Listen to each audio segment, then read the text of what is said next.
Hello friends, welcome back to knowledge मंच once again. Friends, Bihar में 7वें चरण की शिक्षक बहाली में पदों की संख्या कम हो सकती है। प्राथमिक शिक्षक नियुक्ति में एक बड़ा अपडेट सामने आ रहा है निकल कर।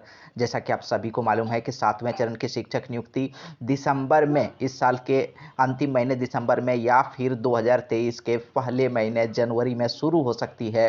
हालांकि प्राथमिक शिक्षक 1 to 8 अगर क्लास की बात करें, 1 to 8 कक्षा 1 से 8वीं तक की बात करें तो उसकी नियुक्ति प्रक्रिया अप्रैल में शुरू हो सकती है, जैसा कि कहा जा रहा है। लेकिन इससे पहले प्राथमिक शिक्षक नियुक्ति और बिहार में शिक्षक नियुक्ति नियमावली की 2022 बनाई जा रही है, जिसे जल्द ही कैबिनेट की मंजूरी मिल सकती है। इस बार सेंट्रलाइज्ड तरीके से आवेदन भी होना है, ऑनलाइन तरीके से। तो फ्रेंड्स, क्यों कम हो सकती है सीटों की संख्या?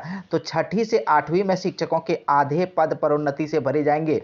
तो पदोन्नति के द्वारा आधे पद, अगर जितना भी पद होगा उसका 50% पद ही ओपन वैकेंसी रहेगा, जिसमें नियुक्ति प्रक्रिया जारी रहेगी। और 50% जो 6 to 8 की बात सिर्फ है, इसके अलावे 1 to 5 में कोई फर्क नहीं पड़ने वाला है। 6 to 8 में जो आधा पद है वो प्रोन्नति से भरा जाएगा। तो जितना भी पद 6 to 8 में होगा उसका 50% पद ही खुली नियुक्ति के लिए उपलब्ध रहेगा और 50% पद जो है प्रोन्नति से भरा जाएगा।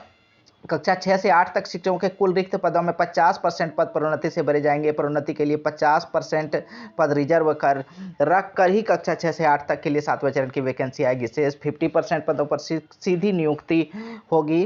जैसा कि आप जान रहे हैं कि 7वें चरण में 80,257 शिक्षकों के रिक्त पदों पर नियुक्ति होनी है। इसमें कक्षा 1 से 5 और कक्षा 6 से 8 तक के शिक्षक पद शामिल हैं। शिक्षक नियुक्ति व प्रोन्नति नियमावली 2020 के तहत प्रोन्नति का प्रावधान है, लेकिन अभी तक कक्षा 1 से 5 तक के बेसिक शिक्षकों को कक्षा 6 से 8 तक में प्रोन्नति का लाभ नहीं मिल सका है। तो बड़ी अपडेट है कि जहां 6 से 8 तक में जो शिक्षकों की संख्या होगी वो 50% ही सीधी नियुक्ति होगी और 50% प्रोन्नति से भरी जाएगी। जहां नए शिक्षक अभ्यर्थियों को, जो शिक्षक बनना चाह रहे हैं, उसके लिए मुश्किलें बढ़ेंगी, कम रिक्त स्थान मिलेंगे। लेकिन 1 to 5 में जो काम कर रहे हैं शिक्षक, तो उसके लिए यहाँ खुशखबरी है कि उन्हें 6 to 8 में प्रोन्नति का लाभ मिलेगा। तो फ्रेंड्स, आगे कुछ क्या अपडेट रहता है हम लोग शेयर करेंगे, हम लोग बात करेंगे आपस में। तो थैंक्स।